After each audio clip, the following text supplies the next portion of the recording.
First tonight, a North Carolina senator is calling for stronger school transparency laws. This is happening after a man is accused of threatening Charlotte-Mecklenburg Schools and who was just released from jail. Yeah, WCNC Charlotte's Siobhan Riley sat down with Senator Woodson Bradley, who says parents deserve to know when threats are made against their children. 33-year-old Drew Owens was released from jail after posting a $75,000 bond 3 days before the first day of school for Charlotte-Mecklenburg Schools.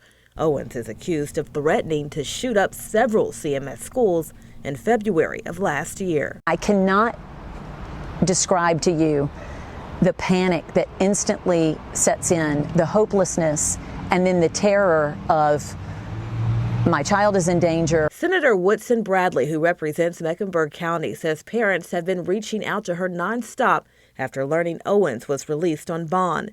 CMS faced backlash from parents after the threats last year, with some questioning why they were not notified sooner.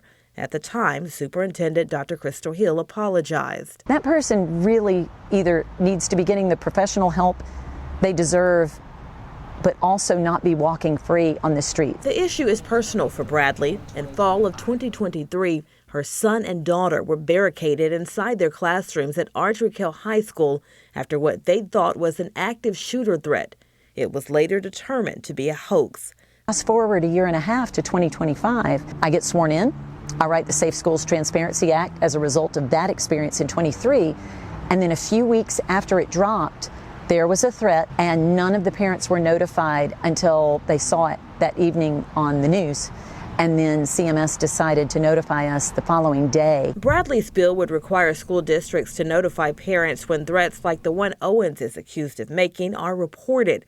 A former Ardrey High School student who does not want to be identified was at the school during the 2023 incident and the one last year. She started barricading the doors with anything she could find. I immediately started texting my mom asking if she knew what was going on. She didn't. No one told her anything. My teacher was trying to be quiet, but also prepare us that if worse comes to worse, we will have to run for our lives.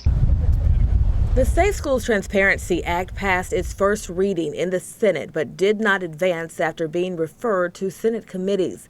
CMS released a statement saying, in part, CMS leadership and our law enforcement partners recognize the news is concerning for many in our community.